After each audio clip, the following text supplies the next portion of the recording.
예배에 참여하시는 여러분들, 또 본향교회에 나오신 여러분들 반갑고 또 환영합니다. 오늘은 추수감사주일. 하나님께서 나에게 주신 것들을 기억하고 감사하는 기독교의 절기입니다. 저는 여러분들과 이 자리에서 같이 예배 드릴 수 있다는, 같이 예배를 드리는 이 현장이 너무 감사한데, 여러분들은 지금 이 예배의 시간이, 예배의 사건이 여러분들한테는 어떠신지요? 여러분들도 감사하시죠? 아멘. 그러면 우리 서로 이렇게 인사하면 좋겠습니다. 양 옆에 있는 분들에게, 앞뒤에 있는 분들에게 이렇게 인사하면 좋겠습니다. 같이 예배 드리니까 너무 좋아요. 한번 인사해 볼까요? 같이 예배 드리니까 너무 좋습니다. 네, 감사합니다. 밝은 인사가 오가는 교회의 모습이 참 아름답고 참 기쁘고 참 감사합니다. 오늘 이 추수감사 주일에는 우리가 예배라는 수단을 통해서, 혹시 헌금이라는 수단을 통해서 하나님께 감사하는 시간이 아니라 여러분들이 가지고 있는 그 감사, 여러분들이 가지고 있는 그 감사 자체가 예배가 되기를 바랍니다. 초대교회 이야기를 잠깐 해야 할 것 같습니다. 예수님께서 하늘로 올라가시고 제자들이 교회를 구성하고 초대교회를 거쳐 종교개혁을 지나 지금 21세기까지도 지켜지는 기독교의 중요한 예식들이 몇 가지 있습니다. 바로 세례와 설교, 즉 말씀 선포와 마지막으로 성찬, 이 세 가지입니다. 세례, 말씀 선포, 성찬, 이 세 가지는 기독교의 중요한 예식이면서 동시에 교회의 표지가 됩니다. 표지라는 말은 쉽게 말하면 표식, 쉽게 말하면 정품 라벨과 같이 이것들이 반드시 있어야, 적어도 이것은 해야 우리가 교회라고 볼 수 있다라고 볼 수 있는 그런 표지, 표식을 말합니다. 전 세계의 다양한 모양과 다양한 문화 속에서 예수님을 믿는 사람들이 교회를 구성하고 예배를 드리지만 반드시 이 세 가지는 교회가 교회되게끔 하는 표지라는 것입니다. 그래서 세례와 말씀 선포, 성찬, 이 세 가지를 우리는 교회의 세 표지라고 말하고, 이 세 가지를 하고 있는 곳은, 그 자리가 어떤 곳이든 어떤 모양이든 우리는 교회라고 부를 수가 있습니다. 그중 첫 번째가 뭐라고 그랬죠? 세례라고 말씀드렸죠. 세례를 받는 것은 일생에 단 한 번 있고 죽을 때까지 다시 받는 일이 없기 때문에 그 의미가 굉장히 큽니다. 그 사람, 그 한 사람, 한 영혼을 교회 공동체의 일원으로 받아들이겠다라는 교회의 선포이기 때문에 더더욱 그렇습니다. 유아 세례도 마찬가지입니다. 우리 둘 부부가 이 아이를 하나님 안에서, 이 아이를 그리스도 안에서 양육하는 부모가 되겠다는 두 부부의 다짐과 두 부부가 이렇게 살 것을 우리도 응원하고 기도합니다 라는 교회 공동체의 인정이 유아 세례입니다. 두 번째로는 뭐라고 말씀드렸죠? 말씀 선포라 그랬습니다. 즉 지금 이 설교 시간입니다. 하나님의 말씀을 이 성경이라고 하는 책에 기반하여서 이 시대와 이 상황에 맞게, 그리고 이 공동체에 맞게 하나님께서 우리 공동체에게 이 시간, 이때에 말씀하시는 게 무엇일까 하고 선포되는 시간이 바로 이 시간입니다. 그리고 마지막은 성찬. 이 성찬이 정말 중요합니다. 오늘은 특별히 성찬식이 있는 날인데요. 세례가 기독교인 아닌 사람이 기독교인으로 받아들여지는 교회의 문턱과도 같은 역할을 한다면, 말씀 선포와 성찬은 매주 참여하면서 내가 그리스도인이라는 것을 기억하고 세상 속에서 작은 예수님처럼 살아갈 것을 다짐하고 다시 세상 속으로 나아가는 그런 시간입니다. 그래서 사실 저희가 설교를 매주 하는 것처럼 말씀 선포를 매주 하는 것처럼 예배 때마다 성찬도 하는 것이 참 좋은데요. 사실 우리 한국 교회에서는 그러지 못한 경우가 대다수입니다. 통계 자료에 따르면 우리 대부분의 한국 교회는 1년에 적으면 3번, 많으면 5번, 가장 많이 하는 교회도 성찬을 1년에 8차례를 잘 넘기지 않는다고 합니다. 그러니 이 교회의 세 표지 중에 어떻게 보면 성찬이 가장 홀대받기도 합니다. 세 표지 중 세례, 일생에 한 번 있는 날인데 이 세례 중요하지. 말씀 선포, 오늘 목사님께서 어떤 말씀을 준비하셨고 하나님께서 설교를 통해서 나에게 어떤 말씀을 하실까 이렇게 기대하는데 성찬, 이 성찬은 비교적 그 중요도를 소홀하게 대하는 측면이 우리에게 없다고 말하기는 사실 어렵습니다. 아무래도 우리 한국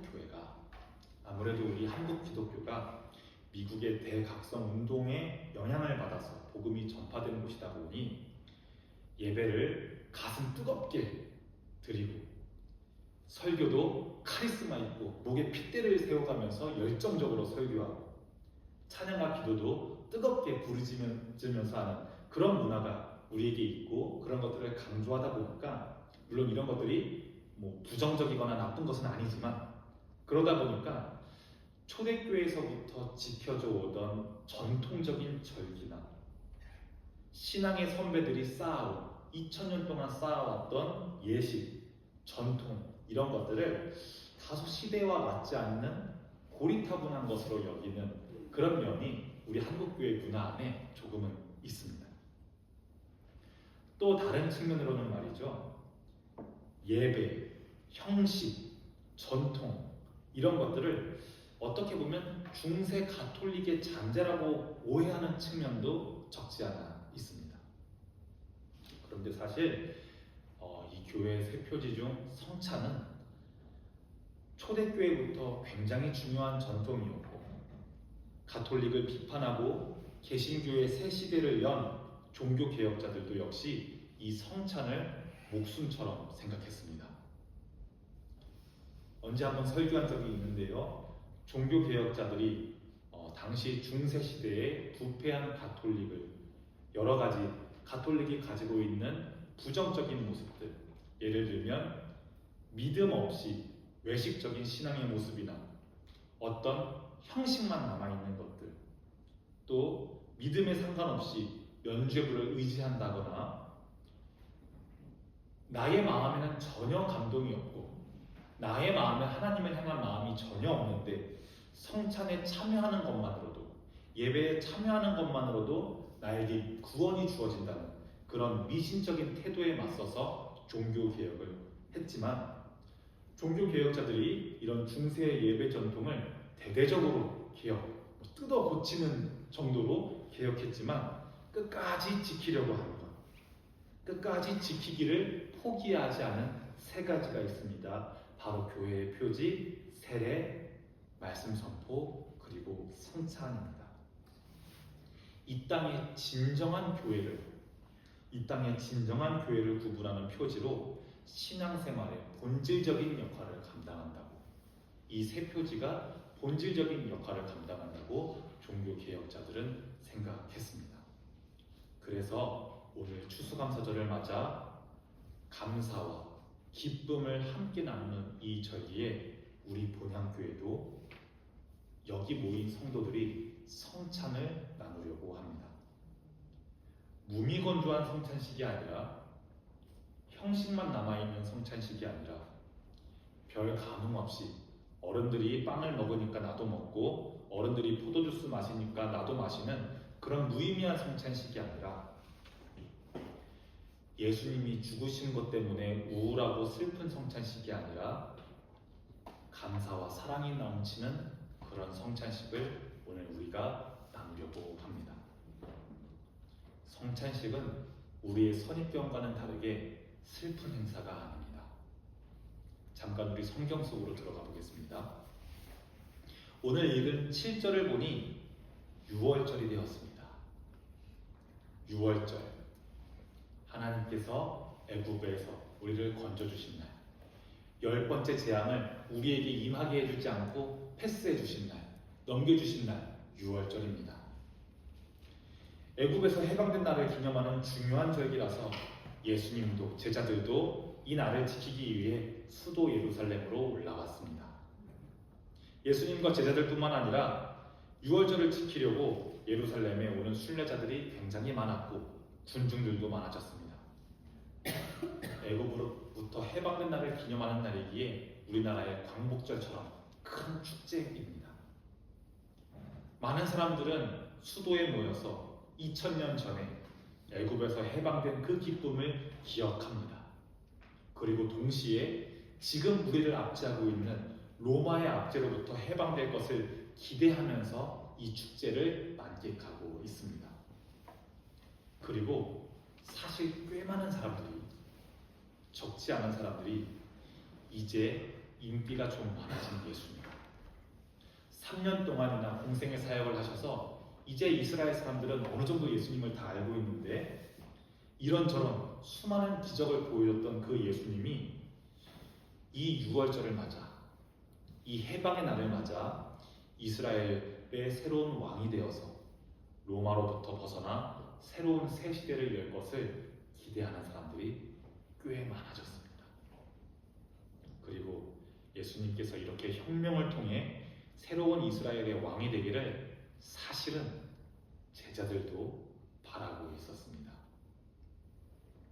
그런데 6월절이 코앞으로 다가오고 양과 빵을 먹을 무교절이 되어도 아직 아무 일도 일어나지가 않습니다.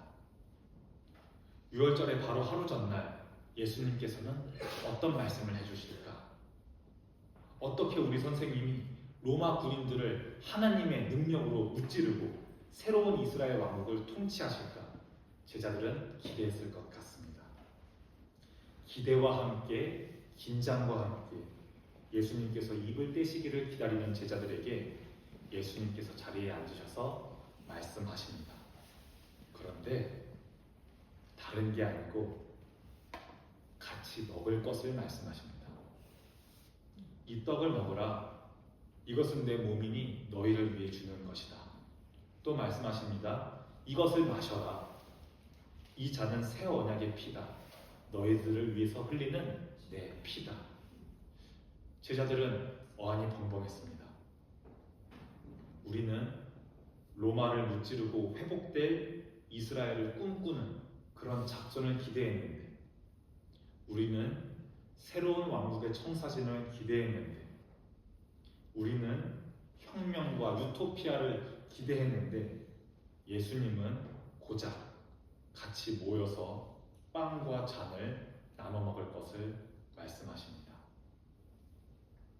우리는 이미 뒤에 나와 있는 이야기들을 다 알고 있어서 예수님께서 제자들과 마지막으로 식사하는 자리라는 것을 알고 있지만, 이 예수님께서 왜 마지막 날에 이제 더 같이 있고 싶어도 같이 밥 먹을 수도 없는, 이제 더 같이 있고 싶어도 있을 수 없는 사랑하는 제자들과의 모임에서 왜 중요한 말씀을 하지 않으시고 중요한 명령을 하지 않으시고 왜 빵을 주시고 왜 잔을 주셨을까요?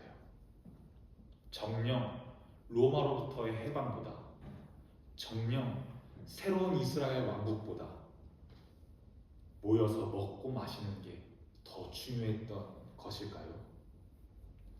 정녕 같이 모여서 같이 빵 먹고 같이 잔을 마시는 게 하나님 나라보다 더 중요했던 것일까요? 여러분들 교회에서 이런 표현을 많이 들어봤을 겁니다. 우리는 주님 안에서 형제고 주님 안에서 자매입니다. 이런 표현 말입니다. 그래서 몇몇 교회에서는 조금 귀가 간지러운 표현이기도 한데, 성도님들을 만나면 형제님, 자매님 이렇게 표현하기도 하지요. 그리스도인은 예수님처럼 살려고 모인 우리는 새로운 가족이나 다름이 없습니다. 그리고 가족이라면, 형제와 자매라면 모름지기 밥을 같이 먹어야 합니다. 예수님께서 죽기 전에 하신 말씀은 같이 나눠 먹자고 하시는 말씀이었습니다. 이제는 자신을 기념하여 6월절에 같이 식사를 하라고 하십니다. 혁명하라고 말씀하지 않으시고 새로운 세상을 꿈꾸라고 말씀하지 않으시고 기념하여서 6월절에 같이 식사하라고 하십니다. 지금 21세기에 예수님을 믿는 우리는 6월절이 되어도 예루살렘 성전에 갈 필요가 없습니다. 신약의 빌레몬의 집에서도 제자들은 이 식사를, 성찬을 가졌습니다. 신약의 고린도 교회에서도 같이 모여서 이 식사를, 성찬을 가졌습니다. 그렇기 때문에 우리가 같이 모여서 먹는 이 빵과 이 잔은 6월절 전날, 예수님께서 죽으시기 전날 밤, 그 다락방에 모였던 예수님과 제자들을 우리와 연결시켜 줍니다. 그렇습니다. 지금 이 성찬은 상징입니다. 성찬은 상징입니다. 예수님과 함께 식사하는 상징입니다. 상징이라는 것은 인간만이 할 수 있는 아주 놀라운 행위입니다. 성찬은 바로 그때 그 현장의 상징입니다.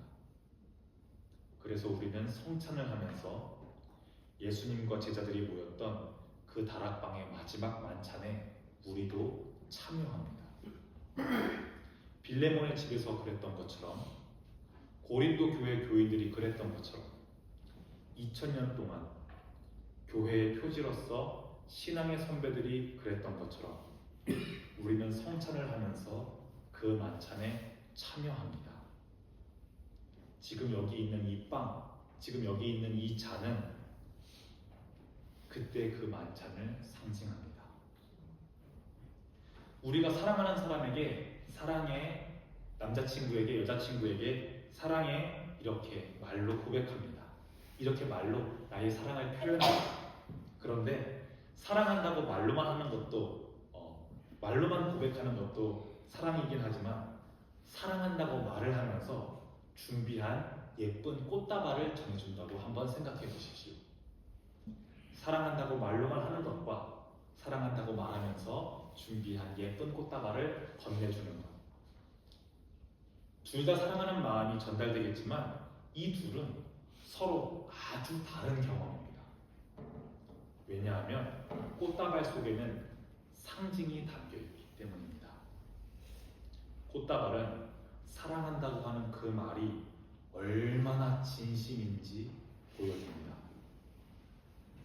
꽃다발 속에는 아이고 바쁠 텐데 또 어디 꽃집에 가서 골라왔을까, 나를 생각하는 마음과 나를 생각하는 그 마음이 꽃다발이라는 상징과 함께 사랑한다는 말이 전달됩니다. 그래서 이 두 개의 감동은 비교할 수가 없습니다. 또 같은 맥락에서 일을 마치고 들어온 사람에게 수고했어 라고 말만 하는 것과 수고했다고 말하면서 따뜻하게 포옹해주는 것, 수고했다고 말하면서 좋아하는 저녁 식사를 준비해주는 것, 이 두 가지는 아주 다른 경험입니다. 마찬가지로 따뜻한 포옹 속에는, 그리고 맛있는 저녁 메뉴 속에는 내가 당신의 수고를 알고 있고 느끼고 있고 내가 존중한다 라는 상징이 그 포옹 안에, 그 저녁 식사 안에 담겨 있습니다. 성찬도 마찬가지입니다. 예수님께서 빵과 포도주를 우리에게 주시면서 우리와 함께 식사를 나누시면서 예수님께서 보여주시는 사랑을 눈에 보이는 형태로 우리가 직접 눈으로 보고, 우리가 손으로 만지고, 우리가 입으로 먹으면서 피부로 느끼는 경험이 바로 이 성찬에 담겨있는 상징입니다. 그래서 비록 6월절 최후의 만찬은 2000년이라는 긴 세월이 지났지만 지금도 우리는 성찬을 나누면서 여러분들이 예수님과 함께 식사하는 그 느낌을, 예수님이 우리를 따뜻하게 안아주는 그 느낌을 여러분들이 이 성찬을 하시면서 느끼셨으면 좋겠습니다. 그리고 그 사랑에 힘입어서 또 한 주간을 살아가는 거죠.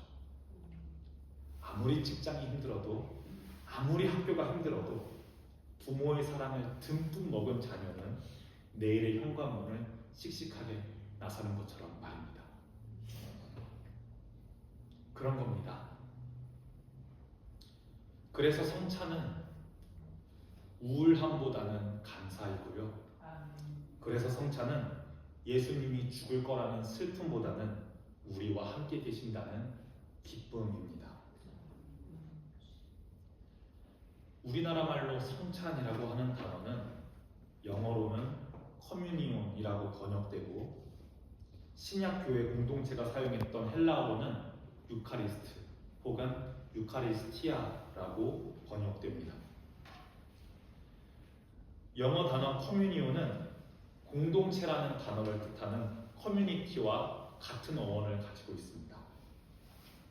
그래서 성찬은 공동체 내에 여기 모인 우리의 사귐과 교제를 뜻합니다. 사귐과 교제가 별게 아닙니다. 오랜만에 만나서 잘 지냈어? 어떻게 지냈어? 어제 어땠어? 어제 뭐 먹었어? 하는 게 사귐과 교제입니다. 그래서 성찬은 공동체성을 지니기 때문에 주님의 몸과 주님의 잔을 나만 예수님한테 받아서 먹는 게 아니라 저도 먹고 집사님도 먹고 권사님도 먹고 함께 예배를 드리는 우리가 다 함께 먹습니다. 함께 먹기 때문에, 함께 먹으면서 교제하기 때문에 그리스도 안에서 형제이고 그리스도 안에서 자매인 것입니다. 헬라어 유카리스트는 감사라는 단어입니다. 신기하죠? 감사라는 단어로 성찬을 표현했어요. 그래서 추수감사절에 성찬을 나눕니다. 예수님께서 자기를 내어주면서까지 우리를 사랑한 게 너무 고마운 겁니다. 우리를 허용하고 품어주고 그 식사의 자리에 초대해 준 게 너무 고마운 겁니다. 여기 모인 우리도 다 그 식사에 초대받은 손님입니다. 저도 초대받은 손님입니다. 그런데 대가 없이, 무료로, 값없이 초대받은 손님입니다. 그래서 여기서 여러분들과 함께 성찬할 수 있는 게 너무 감사합니다. 예수님의 제자로서 여기서 같은 빵을 먹고 같은 잔을 마시는 자매, 형제가 되었다는 것이 너무 감사합니다. 이제 설교를 마칩니다. 추수감사절을 보내는 여러분, 그리고 성찬의 빵과 성찬의 잔을 나누는 여러분, 여러분들의 몸과 여러분들의 마음속에 커뮤니온, 주님 안에서 사귐과 교제가 있기를, 그리고 여러분들의 몸과 여러분들의 마음속에 유카리스트, 하나님을 향한 감사, 같이 성찬을 참여하는 내 옆의 지체와 공동체에 대한 감사가 있기를 주님의 이름으로 간절하게 축복합니다. 기도하겠습니다.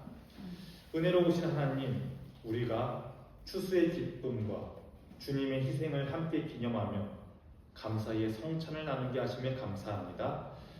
주님께서 주신 모든 풍성한 은혜와 사랑을 기억하면서 우리의 삶을 주님께 드립니다. 우리의 감사가 날마다 열매 맺고 주님의 평화와 사랑이 세상에 널리 퍼지게 하여 주시옵소서. 예수 그리스도의 이름으로 기도합니다. 아멘. 찬송가 50장 3절을 부르십니다.